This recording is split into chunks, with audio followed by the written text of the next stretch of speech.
नमस्कार मित्रांनो, आपल्या स्वामी कृपादृष्टी चॅनलमध्ये पुन्हा एकदा तुमचं स्वागत आहे.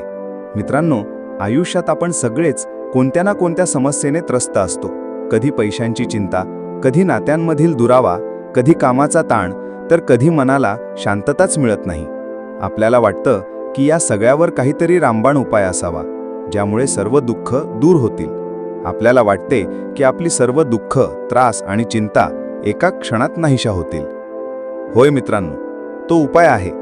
आणि आज मी तुम्हाला स्वामी समर्थांच्या कृपेने असे 7 रामबाण उपाय म्हणजे औषधं सांगणार आहे, जे तुमच्या आयुष्यातील प्रत्येक समस्या दूर करू शकतात. विश्वास ठेवा, हा व्हिडिओ शेवटपर्यंत पाहिल्यानंतर तुमच्या जीवनात एक नवीन सकारात्मक ऊर्जा येईल आणि प्रत्येक समस्येवर मात करण्याची ताकद मिळेल. चला तर मग स्वामींच्या कृपेने ही आध्यात्मिक यात्रा सुरू करूया. आयुष्यातील प्रत्येक समस्येवर स्वामी समर्थांनी सांगितलेली 7 औषधे. 1. पहिले औषध, नामस्मरण. नामस्मरण म्हणजे केवळ तोंडातून स्वामींचे नाव घेणे नव्हे, तर ते आपल्या आत्म्याचा आवाज बनवणे. स्वामी समर्थांनी सांगितले आहे, भिऊ नकोस, मी तुझ्या पाठीशी आहे.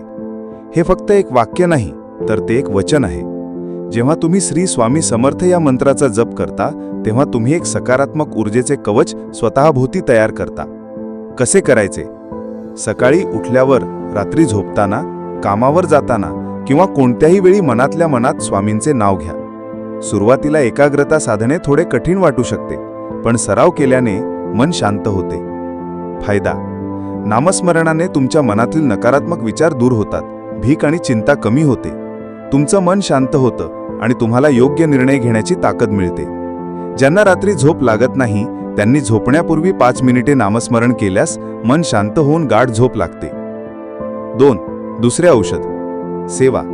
सेवा म्हणजे फक्त मंदिरात किंवा देवासाठी काम करणे नव्हे, तुमच्या आसपासच्या लोकांची, गरजूंना मदत करणे हीच खरी सेवा आहे. स्वामी म्हणतात, जे दुसऱ्यांना मदत करतात त्यांना मी मदत करतो. जेव्हा तुम्ही निस्वार्थपणे दुसऱ्यांची सेवा करता, तेव्हा तुम्ही स्वामींच्या कामात मदत करत असता. कसे करायचे? तुमच्या घरातील ज्येष्ठ मंडळींची काळजी घ्या. तुमच्या कामाच्या ठिकाणी सहकार्याला मदत करा. शक्य असेल तर एखाद्या गरजू विद्यार्थ्याला पेन किंवा पुस्तक द्या. कोणत्याही अपेक्षेशिवाय केलेली छोटीशी मदत सुद्धा खूप मोठी असते. फायदा: सेवेमुळे तुमच्यातील अहंकार कमी होतो, तुम्हाला आत्मिक समाधान मिळते. तुम्ही दुसऱ्यांसाठी चांगले काम करत असताना तुमच्या कर्माचा साठा चांगला होतो.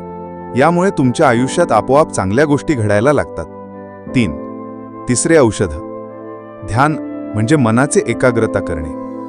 ध्यान म्हणजे फक्त डोळे मिटून बसणे नाही, तर तुमच्या मनाला शांत आणि एकाग्र करण्याची कला आहे. स्वामी समर्थांनी नेहमीच मनाच्या एकाग्रतेवर भर दिला आहे. कसे करायचे?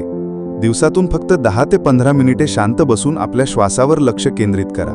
जर मन भरकटले तर पुन्हा श्वासावर लक्ष केंद्रित करा. सुरुवातीला हे कठीण जाईल, पण हळूहळू तुम्हाला मनावर नियंत्रण मिळवता येईल. फायदा: ध्यान केल्याने तुमचं मन शांत होतं, ताण कमी होतो, तुमच्या विचारांमध्ये स्पष्टता येते. आयुष्यात येणाऱ्या समस्यांना सामोरे जाण्याची मानसिक ताकद मिळते. तुमच्या मनात सकारात्मक ऊर्जा निर्माण होते.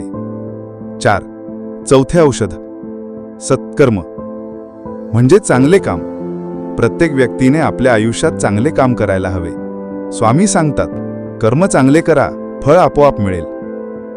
कसे करायचे? तुमच्या कामात प्रामाणिक राहा. कोणाचेही नुकसान होणार नाही असे वागा. तुमच्या कामातून कोणालाही त्रास होणार नाही याची काळजी घ्या. लहान मोठ्या कामात प्रामाणिकपणा ठेवा.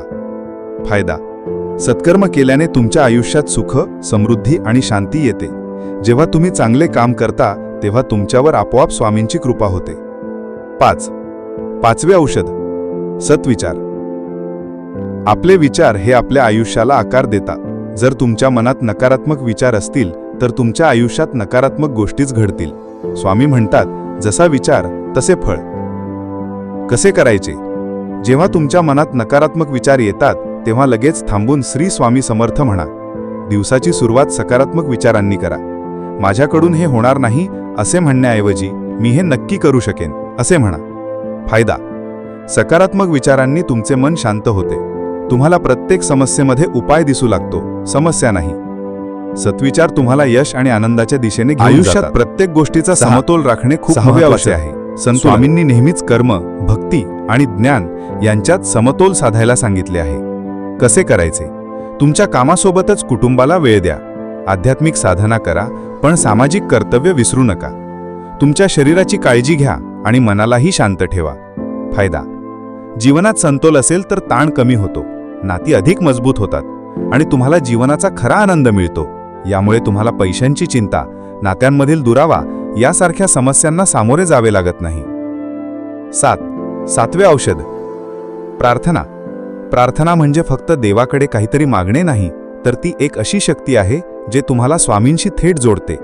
कसे करायचे? दिवसातून एकदा तरी स्वामींसमोर बसून तुमच्या मनातल्या भावना व्यक्त करा. तुमचे दुःख, तुमच्या चिंता आणि तुमच्या अपेक्षा मोकळेपणाने सांगा. प्रार्थना करताना तुमच्या मनात कोणतीही शंका ठेवू नका. फायदा: प्रामाणिक आणि मनापासून केलेली प्रार्थना कधीच वाया जात नाही. ती तुमच्या मनाला बळ देते आणि तुम्हाला स्वामींच्या कृपेचा अनुभव मिळवण्यास मदत करते. तर मित्रांनो, हे होते स्वामी समर्थांनी दिलेले 7 रामबाण उपाय. हे उपाय फक्त बोलण्यासाठी नाहीत, तर ते तुमच्या आयुष्यात नक्कीच चमत्कार घडवून आणतील. हे उपाय तुमच्या आयुष्याचा मार्ग बदलू शकतात, फक्त तुम्हाला ते पूर्ण श्रद्धेने करावे लागतील. आजचा हा व्हिडिओ तुम्हाला कसा वाटला हे कमेंट करून नक्की सांगा. जर तुम्हाला हा व्हिडिओ आवडला असेल तर लाईक करा, जास्तीत जास्त लोकांपर्यंत शेअर करा आणि आपल्या स्वामी कृपादृष्टी चॅनलला सबस्क्राईब करायला विसरू नका. लवकरच भेटूया एका नवीन आणि महत्त्वपूर्ण व्हिडिओमध्ये. धन्यवाद.